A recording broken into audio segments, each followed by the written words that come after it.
తమిళ సినీ పరిశ్రమలో ప్రముఖ నిర్మాణ సంస్థ ఏజీఎస్ ఎంటర్టైన్మెంట్ బ్యానర్పై అశ్వథ్ మారిముత్తు నిర్మించిన చిత్రం డ్రాగన్.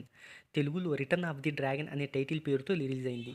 యువ hero Love Today fame Pradeep Ranganathan, Anupama Parameswaran hero హీరోయిన్లుగా నటించారు. ఫిబ్రవరి 21వ తేదీన రిలీజ్ అయిన ఈ సినిమాకి పాజిటివ్ టాక్ దక్కింది. ఇక ఈ సినిమా బడ్జెట్ ఎంత, బ్రేక్ ఈవెన్ టార్గెట్ ఎంత, బాక్సాఫీస్ కలెక్షన్ వివరాల్లోకి వెళ్ళబోయే ముందు ఒక చిన్న రిక్వెస్ట్. మన ఛానల్లోని వీడియోస్ చూసి నచ్చితే సబ్స్క్రైబ్ చేసి లైక్ కొట్టి షేర్ చేయండి. సాంకేతిక నిపుణుల రెమ్యునరేషన్‌తో పాటు ప్రమోషనల్ ఖర్చులు అన్నీ కలుపుకొని ఈ మూవీని 40 కోట్ల రూపాయలతో బడ్జెట్‌తో నిర్మించినట్టు ట్రేడ్ వర్గాలు వెల్లడించాయి.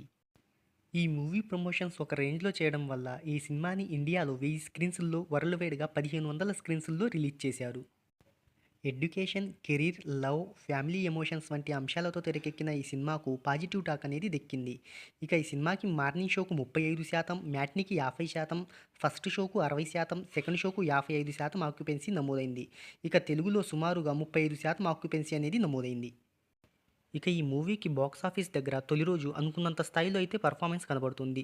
తమిళంలో 2.5 కోట్లు, తెలుగులో 40 లక్షలు, కన్నడలో 1 రూపాయలు, ఓవర్సీస్‌లో 1.5 కోట్ల రూపాయలతో కలుపుకొని తొలి రోజు ఈ మూవీ 5-6 కోట్ల రూపాయలు వసూలు చేస్తుందని ట్రేడ్ అంచనా వేస్తున్నారు.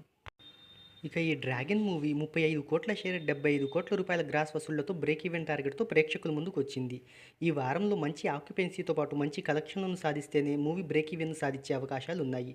మరి లాంగ్ రన్‌లో ఎంతవరకు కలెక్షన్లను సాధిస్తుందో చూద్దాం.